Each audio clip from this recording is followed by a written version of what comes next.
फसलां पाइयां रातां ने जिवें बिछियां सबज बनातां ने जिवें बिछियां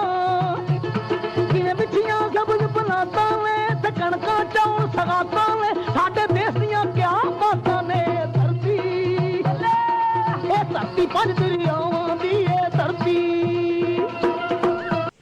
ਪੰਜਾਬ ਆਬਾਦੀ ਦੇ ਲਿਹਾਜ਼ ਨਾਲ ਹਜ਼ਾਰਾਂ ਸਾਲ ਪੁਰਾਣਾ ਇਲਾਕਾ ਹੈ। ਪੁਰਾਣੇ ਜ਼ਮਾਨੇ ਵਿੱਚ ਇਹਦਾ ਨਾਂ ਸੱਤ ਸਿੰਧੂ ਤੇ ਬਾਅਦ ਵਿੱਚ ਪੰਜਨਾਦ ਮਸ਼ਹੂਰ ਹੋਇਆ। ਅਕਬਰ ਬਾਦਸ਼ਾਹ ਦੇ ਦੌਰ ਵਿੱਚ ਪੰਜਨਾਦ ਦਾ ਫਾਰਸੀ ਤਰਜਮਾ ਪੰਜ ਆਬ ਕੀਤਾ ਗਿਆ, ਜਿਹੜਾ ਵਕਤ ਦੇ ਨਾਲ ਪੰਜਾਬ ਮਸ਼ਹੂਰ ਹੋ ਗਿਆ। ਪੰਜ ਦਰਿਆਵਾਂ ਦੀ ਸਰਜ਼ਮੀਨ ਪੰਜਾਬ ਦੀ ਤਰੱਕੀ ਵਿੱਚ ਦਰਿਆਵਾਂ ਦਾ ਬੜਾ ਕਿਰਦਾਰ ਹੈ। ਵਾਫਰ ਪਾਣੀ ਦੀ ਵਜ੍ਹਾ ਤੋਂ ਜ਼ਰਾਅਤ ਨੇ ਖੂਬ ਤਰੱਕੀ ਕੀਤੀ। ਦਰਿਆ ਕਿਨਾਰੇ ਆਬਾਦੀਆਂ ਬਣਨ ਨਾਲ ਕਈ ਤਜਾਰਤੀ ਮਰਕਜ਼ ਬਣ ਗਏ। ਪੰਜਾਬ ਦੀ ਖੁਸ਼ਹਾਲੀ ਦੇ ਚਰਚੇ ਸੁਣ ਕੇ ਗੈਰ ਮੁਲਕੀ ਹਮਲਾਵਰਾਂ ਨੇ ਪੰਜਾਬ 'ਤੇ ਹਮਲੇ ਕੀਤੇ, ਜਿਨ੍ਹਾਂ ਵਿੱਚ ਆਰੀਆ, ਦਰਾਵੜ, ਈਰਾਨੀ, ਅਫਗਾਨੀ, ਯੂਨਾਨੀ, ਚੀਨੀ, ਮੰਗੋਲ ਤੇ ਅਰਬੀ ਸ਼ਾਮਲ ਨੇ। ਇਹਨਾਂ ਵਿੱਚੋਂ ਅਕਸਰ ਇੱਥੋਂ ਦੇ ਹੀ ਹੋ ਕੇ ਰਹਿ ਗਏ ਤੇ ਮੁਕਾਮੀ ਆਬਾਦੀ ਦੇ ਰੰਗ ਵਿੱਚ ਰੰਗੇ ਗਏ।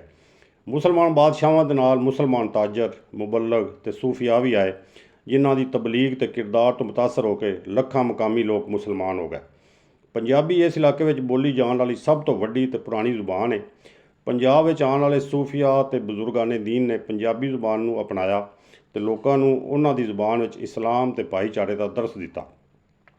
ਸਿੱਖਾਂ ਦੀ ਮਜ਼ਹਬੀ ਜ਼ੁਬਾਨ ਹੋਣ ਪਾਰੋਂ ਮਹਾਰਾਜਾ ਰਣਜੀਤ ਸਿੰਘ ਦੇ ਦੌਰ ਵਿੱਚ ਪੰਜਾਬੀ ਜ਼ੁਬਾਨ ਦਾ ਨਵਾਂ ਦੌਰ ਸ਼ੁਰੂ ਹੋਇਆ। 1947 ਤੋਂ ਪਹਿਲਾਂ ਪੰਜਾਬ ਦੇ ਹਰ ਘਰ ਵਿੱਚ ਪੰਜਾਬੀ ਬੋਲੀ ਜਾਂਦੀ ਸੀ। ਪਾਰਟੀਸ਼ਨ ਤੋਂ ਬਾਅਦ ਹਿੰਦੂ ਤੇ ਸਿੱਖ ਇੰਡੀਆ ਚਲੇ ਗਏ ਤੇ ਉਹਨਾਂ ਦੀ ਥਾਂ ਮੁਸਲਮਾਨ ਮੁਹਾਜਰ ਇੰਡੀਆ ਤੋਂ ਆ ਕੇ ਇੱਥੇ ਆਬਾਦ ਹੋ ਗਏ, ਜਿਨ੍ਹਾਂ ਵਿੱਚ ਉਰਦੂ ਸਪੀਕਿੰਗ ਵੀ ਸ਼ਾਮਲ ਸਨ। ਇਸ ਤਰ੍ਹਾਂ ਪੰਜਾਬ ਵਿੱਚ ਇੱਕ ਨਵਾਂ ਕਲਚਰ ਸ਼ੁਰੂ ਹੋ ਗਿਆ। ਪੰਜਾਬ ਵਿੱਚ ਉਰਦੂ ਜ਼ੁਬਾਨ ਵੀ ਬੋਲੀ ਜਾਣ ਲੱਗ ਪਈ। ਅੱਜ ਸ਼ਹਿਰਾਂ ਵਿੱਚ ਪੜ੍ਹੇ ਲਿਖੇ ਲੋਕ ਆਪਣੇ ਬੱਚਿਆਂ ਨਾਲ ਉਰਦੂ ਵਿੱਚ ਗੱਲਬਾਤ ਕਰਨਾ ਪਸੰਦ ਕਰਦੇ ਨੇ ਤੇ ਅੰਗਰੇਜ਼ੀ ਨੂੰ ਤਰੱਕੀ ਦਾ ਜ਼ਰੀਆ ਸਮਝਦੇ ਨੇ। ਇਹੋ ਵਜ੍ਹਾ ਹੈ ਕਿ ਗਲੀਆਂ ਮੁਹੱਲਿਆਂ ਵਿੱਚ ਇੰਗਲਿਸ਼ ਮੀਡੀਅਮ ਸਕੂਲਾਂ ਦੀ ਭਰਮਾਰ ਹੋ ਗਈ ਹੈ। ਨਿੱਕੇ ਨਿੱਕੇ ਬੱਚਿਆਂ ਨੂੰ ਇਹਨਾਂ ਸਕੂਲਾਂ ਵਿੱਚ ਦਾਖਲ ਕਰਾਉਣ ਦਾ ਰਿਵਾਜ ਹੋ ਗਿਆ ਹੈ। ਬੱਚਿਆਂ ਦੇ ਮੁਸਤਕਬਲ ਨਾਲ ਖੇਡਣ ਵਾਲੇ ਇਹਨਾਂ ਪ੍ਰਾਈਵੇਟ ਸਕੂਲਾਂ ਨੂੰ ਕੋਈ ਪੁੱਛਣ ਵਾਲਾ ਨਹੀਂ। ਬਸਤਿਆਂ ਦਾ ਭਾਰ ਇੰਨਾ ਵੱਧ ਗਿਆ ਹੈ ਕਿ ਬਸਤਿਆਂ ਨੂੰ ਪਹੀਏ ਲਾਣੇ ਪੈ ਗਏ। ਬਸਤੇ ਚੁੱਕ ਚੁੱਕ ਕੇ ਬੱਚਿਆਂ ਨੂੰ ਕਮਰ ਦਰਦ ਦੀ ਤਕਲੀਫ ਸ਼ੁਰੂ ਹੋ ਗਈ ਹੈ। ਕਈ ਬੱਚਿਆਂ ਨੂੰ ਨਿੱਕੀ ਉਮਰ ਵਿੱਚ ਐਨਕਾਂ ਲੱਗ ਗਈਆਂ ਨੇ। ਕਿੰਨੇ ਹੀ ਬੱਚੇ ਇਸ ਬੋਝ ਦੀ ਵਜ੍ਹਾ ਤੋਂ ਜ਼ਿਹਨੀ ਮਰੀਜ਼ ਹੋ ਗਏ ਨੇ।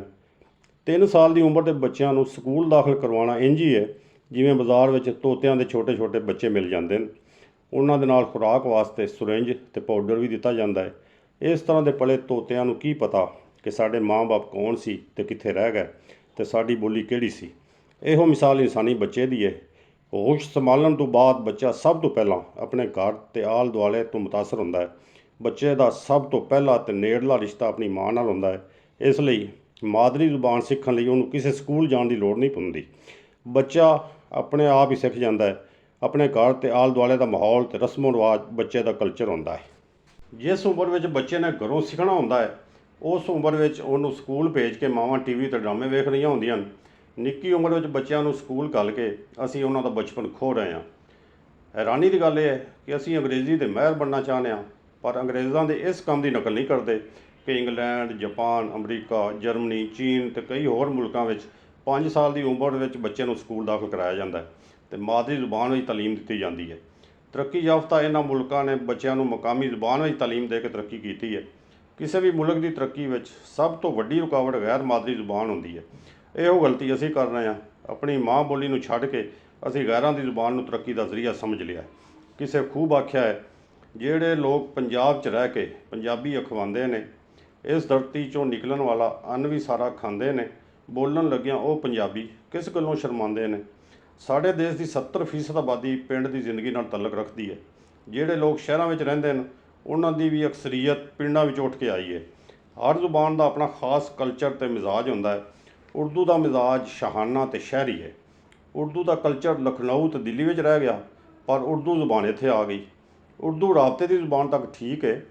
ਉਰਦੂ ਸਾਡੀ ਕੌਮੀ ਜ਼ੁਬਾਨ ਵੀ ਹੈ, ਪਰ ਅਸੀਂ ਜਿੰਨੀ ਮਰਜ਼ੀ ਉਰਦੂ ਬੋਲ ਲਈਏ, ਸਾਡੇ ਰਸਮੋ ਰਿਵਾਜ, ਤਿਉਹਾਰ, ਸ਼ਾਦੀ ਵਿਆਹ ਦੀਆਂ ਰਸਮਾਂ ਅਦਾ ਕਰਨ ਲੱਗੇ ਪੰਜਾਬੀ ਜ਼ੁਬਾਨ ਹੀ ਇਸਤੇਮਾਲ ਕਰਨੇ ਆ। ਸਾਡਾ ਕਲਚਰ ਪੰਜਾਬੀ ਜ਼ੁਬਾਨ ਨਾਲ ਜੁੜਿਆ ਹੋਇਆ ਹੈ। ਸਾਰੀ ਉਮਰ ਅਸੀਂ ਜਿੰਨੀ ਮਰਜ਼ੀ ਓਪਰੀਆਂ ਬੋਲੀਆਂ ਬੋਲਦੇ ਰਹੀਏ, ਪਰ ਖ਼ਾਬ ਅਸੀਂ ਮਾਂ ਬੋਲੀ ਵਿੱਚ ਹੀ ਵੇਖਾਂਗੇ। ਜਿਵੇਂ ਅਸੀਂ ਆਪਣੀ ਮਾਂ ਨੂੰ ਨਹੀਂ ਭੁਲਾ ਸਕਦੇ, ਇਸੇ ਤਰ੍ਹਾਂ ਅਸੀਂ ਆਪਣੀ ਮਾਂ ਬੋਲੀ ਵੀ ਕਦੇ ਨਹੀਂ ਭੁੱਲ ਸਕਦੇ। ਦੁੱਖ ਤਕਲੀਫ ਦੇ ਵੇਲੇ ਸਾਡੇ ਮੂੰਹ ਹਾਏ ਨਹੀਂ ਮਾਂ ਹੀ ਨਿਕਲੇਗਾ। ਡਾਕਟਰ ਫਕੀਰ ਮੁਹੰਮਦ ਫਕੀਰ ਕਹਿੰਦੇ ਨੇ, ਤੇਰੀ ਮਾਂ ਬੋਲੀ ਹੈ ਬੀਬਾ, ਕੱਖਾਂ ਵਾਂਗ ਨਾ ਰੋਲ ਪੰਜਾਬੀ, ਪੜ੍ਹ ਪੰਜਾਬੀ, ਲਿਖ ਪੰਜਾਬੀ, ਗੈਰਤਮੰਦਾ ਬੋਲ ਪੰਜਾਬੀ। ਪੰਜਾਬੀ ਬੜੀ ਵਸੀਹ ਜ਼ੁਬਾਨ ਹੈ। ਪਿੰਡ ਦੀ ਜ਼ਿੰਦਗੀ ਦੀਆਂ ਕਈ ਚੀਜ਼ਾਂ ਦੇ ਨਾਂ ਉਰਦੂ ਵਿੱਚ ਨਹੀਂ ਮਿਲਦੇ। ਜੇ ਮਿਲਦੇ ਨੇ ਤਾਂ ਇੰਨੇ ਔਖੇ ਹੁੰਦੇ ਨੇ ਜਿਹੜੇ ਆਮ ਬੰਦੇ ਨੂੰ ਹਜ਼ਮ ਨਹੀਂ ਹੋ ਸਕਦੇ। ਇੱਕ ਸਾਦਾ ਜਿਹੀ ਮਿਸਾਲ ਨਾਲੇ ਪਾਉਣੀ ਹੈ। ਇਹਨੂੰ ਉਰਦੂ ਵਿੱਚ ਕੀ ਕਹਿੰਦੇ ਨੇ, ਇਹ ਕੋਈ ਉਰਦੂ ਦਾਨ ਵੀ ਨਹੀਂ ਦੱਸ ਸਕਦਾ। ਮਾਦਰੀ ਜ਼ੁਬਾਨ ਵਿੱਚ ਤਾਲੀਮ ਹਾਸਲ ਨਾ ਕਰਨ ਪਾਰੋਂ ਸਾਡੇ ਬਾਲਾਂ ਨੂੰ ਚੂਹੇ ਅਤੇ ਨਿਓਲ, ਗਿੱਦੜ ਅਤੇ ਲੂੰਬੜ, ਲਾਲੀ ਅਤੇ ਗੂਗੀ ਦੇ ਫਰਕ ਦਾ ਵੀ ਪਤਾ ਨਹੀਂ। ਪਰ ਆਸਟ੍ਰੇਲੀਆ ਦੇ ਕੈਂਗਰੂ ਅਤੇ ਸ਼ੁਤਰਮੁਰਗ ਨੂੰ ਚੰਗੀ ਤਰ੍ਹਾਂ ਪਛਾਣਦੇ ਨੇ। ਉਰਦੂ ਕਹਾਣੀ ਦੇ ਕਿਸੇ ਚੰਗੇ ਕਿਰਦਾਰ ਦਾ ਨਾਮ ਮਕਾਮੀ ਨਹੀਂ ਰੱਖਿਆ ਜਾਂਦਾ। ਮਕਾਮੀ ਨਾਂ ਸਿਰਫ ਚੋਰ, ਡਾਕੂ ਜਾਂ ਨੌਕਰ ਵਾਸਤੇ ਇਸਤੇਮਾਲ ਹੁੰਦੇ ਨੇ, ਜਿਵੇਂ ਸ਼ੀਦਾ, ਗਾਮਾ ਅਤੇ ਕਰਮੂ ਵਗੈਰਾ। ਇਹੋ ਵਜ੍ਹਾ ਹੈ ਸਾਡੇ ਬੱਚੇ ਆਪਣੇ ਵੱਡਿਆਂ ਦੇ ਦੇਸੀ ਨਾਂ ਕਰਮਦੀਨ, ਮੁਹੰਮਦੀਨ, ਅੱਲਾ ਦਿੱਤਾ ਨੂੰ ਲੁਕਾਉਂਦੇ ਫਿਰਦੇ ਨੇ। ਘਰਾਂ ਦਾ ਮਾਹੌਲ ਇੰਜ ਦਾ ਹੁੰਦਾ ਜਾ ਰਿਹਾ ਹੈ ਕਿ ਪੰਜਾਬੀ ਆਪਣੇ ਹੀ ਘਰ ਵਿੱਚ ਅਣਜਾਣੀ ਬਣਦੀ ਜਾ ਰਹੀ ਹੈ। ਅੱਜ ਸਾਡੀ ਮਾਂ ਬੋਲੀ ਦੇ ਹਾਲਾਤ ਇਸ ਤਰ੍ਹਾਂ ਦੇ ਹੋ ਗਏ ਨੇ ਕਿ ਸਾਡੇ ਬੱਚਿਆਂ ਨੂੰ 39, 49, 99, 99 ਦੇ ਫਰਕ ਦਾ ਵੀ ਪਤਾ ਨਹੀਂ ਲੱਗਦਾ। ਇੱਕ ਦੌਰ ਸੀ ਜਦੋਂ ਪੰਜਾਬੀ ਜ਼ੁਬਾਨ ਵਿੱਚ ਗਿਣਤੀ ਸਿਖਾਈ ਜਾਂਦੀ ਸੀ। 1 ਦੂਣੀ ਦੂਣੀ, 2 ਦੂਣੀ 4 ਦੇ ਪਹਾੜੇ ਸਾਡੀ ਨਸਲ ਨੂੰ ਅੱਜ ਤੱਕ ਯਾਦ ਨੇ, ਪਰ ਇੰਗਲਿਸ਼ ਦੇ ਟੇਬਲ ਇਸ ਤਰ੍ਹਾਂ ਯਾਦ ਨਹੀਂ ਹੋ ਸਕਦੇ। ਨਰਸਰੀ ਵਿੱਚ ਰੱਟਾ ਲਾ ਕੇ ਸਿੱਖੀਆਂ ਅੰਗਰੇਜ਼ੀ ਨਜ਼ਮਾਂ ਦਾ ਤਰਜਮਾ ਬੱਚਿਆਂ ਨੂੰ 10ਵੀਂ ਜਮਾਤ ਤੱਕ ਵੀ ਉਰਦੂ ਜਾਂ ਪੰਜਾਬੀ ਵਿੱਚ ਨਹੀਂ ਆਉਂਦਾ। ਰੱਟਾ ਲਾ ਕੇ ਪਾਸ ਹੋਏ ਬੱਚੇ ਦੁਨੀਆ ਵਿੱਚ ਕਿੰਨੀ ਕੁ ਤਰੱਕੀ ਕਰ ਲੈਣਗੇ। ਅਸੀਂ ਪੰਜਾਬ ਵਿੱਚ ਪੈਦਾ ਹੋਏ ਹਾਂ। ਪੰਜਾਬੀ ਸਾਡੀ ਮਾਂ ਬੋਲੀ ਹੈ। ਸਾਨੂੰ ਇਸ ਬੋਲੀ 'ਤੇ ਮਾਣ ਹੋਣਾ ਚਾਹੀਦਾ ਹੈ। ਪੰਜਾਬੀ ਨੂੰ ਅਨਪੜ੍ਹਾਂ ਦੀ ਬੋਲੀ ਸਮਝ ਕੇ ਇਸ ਤੋਂ ਦੂਰ ਹੁੰਦੇ ਜਾ ਰਹੇ ਹਾਂ। ਇਹ ਗੱਲ ਸਭ ਮੰਨਦੇ ਨੇ ਕਿ ਜਿੰਨਾ ਇਲਮ ਆਪਣੀ ਮਾਂ ਬੋਲੀ ਵਿੱਚ ਸਮਝਿਆ ਜਾ ਸਕਦਾ ਹੈ, ਉਨਾ ਇਲਮ ਕਿਸੇ ਦੂਸਰੀ ਜ਼ੁਬਾਨ ਵਿੱਚ ਹਾਸਲ ਕਰਨਾ ਸੌਖਾ ਕੰਮ ਨਹੀਂ, ਕਿਉਂਕਿ ਮਾਂ ਬੋਲੀ ਇਨਸਾਨ ਦੇ ਰੂਹ ਵਿੱਚ ਹੁੰਦੀ ਹੈ। ਯੂਨੀਸੈਫ ਦਾ ਇਦਾਰਾ ਦੁਨੀਆ ਭਰ ਦੇ ਬਾਲਾਂ ਨੂੰ ਮਾਦਰੀ ਜ਼ੁਬਾਨ ਵਿੱਚ ਤਾਲੀਮ ਦੇਣ 'ਤੇ ਜ਼ੋਰ ਦਿੰਦਾ ਹੈ, ਪਰ ਸਾਡੇ ਦੇਸ਼ ਵਿੱਚ ਮਾਦਰੀ ਜ਼ੁਬਾਨ ਨੂੰ ਬਾਲਾਂ ਤੋਂ ਦੂਰ ਕੀਤਾ ਜਾ ਰਿਹਾ ਹੈ। ਜੇ ਸਾਡੀ ਸਰਕਾਰੀ ਜ਼ੁਬਾਨ ਅੰਗਰੇਜ਼ੀ ਨਾ ਹੋਵੇ ਤਾਂ ਕਿੰਨੇ ਹੀ ਮਸਲੇ ਆਸਾਨੀ ਨਾਲ ਹੱਲ ਹੋ ਜਾਵਣ। ਬੋਲਿਆਂ ਮੂੰਹ ਵਿੱਚੋਂ ਫੁੱਲ ਕਿਰਦੇ, ਦਿੰਦੀ ਸੀਨਾ ਠਾਰ ਪੰਜਾਬੀ, ਕੈਸਰ ਕਿਉਂ ਨਹੀਂ ਲਾਗੂ ਕਰਦੀ ਪੰਜਾਬ ਅੰਦਰ ਸਰਕਾਰ ਪੰਜਾਬੀ। ਸਾਡੀ ਸਰਕਾਰ ਅੱਗੇ ਅਰਜ਼ੋਈ ਹੈ ਕਿ ਪੰਜਾਬ ਵਿੱਚ ਪਹਿਲੀ ਜਮਾਤ ਤੋਂ 10ਵੀਂ ਤੱਕ ਪੰਜਾਬੀ ਨੂੰ ਲਾਜ਼ਮੀ ਮਜ਼ਮੂਨ ਦੀ ਹਸੀਅਤ ਨਾਲ ਪੜ੍ਹਾਇਆ ਜਾਵੇ। ਪੰਜਾਬੀ ਦੇ ਸੂਫੀ ਸ਼ਾਇਰਾਂ ਦੇ ਕਲਾਮ ਨੂੰ ਨਿਸਾਬ ਵਿੱਚ ਸ਼ਾਮਲ ਕੀਤਾ ਜਾਵੇ। MA ਪੰਜਾਬੀ ਕਰਨ ਵਾਲਿਆਂ ਨੂੰ ਰੋਜ਼ਗਾਰ ਦਿੱਤਾ ਜਾਵੇ। ਫਿਰ ਵੇਖਣਾ ਪੜ੍ਹੇ ਲਿਖੇ ਪੰਜਾਬ ਦਾ ਖਾਬ ਕਿਵੇਂ ਪੂਰਾ ਹੁੰਦਾ ਹੈ। ਆਖਰ ਵਿੱਚ ਇਹੋ ਹੀ ਕਹਾਂਗੇ, ਮਾਂ ਬੋਲੀ ਜੇ ਭੁੱਲ ਜਾਓਗੇ, ਕੱਖਾਂ ਵਾਂਗੂ ਰੁੱਲ ਜਾਓਗੇ।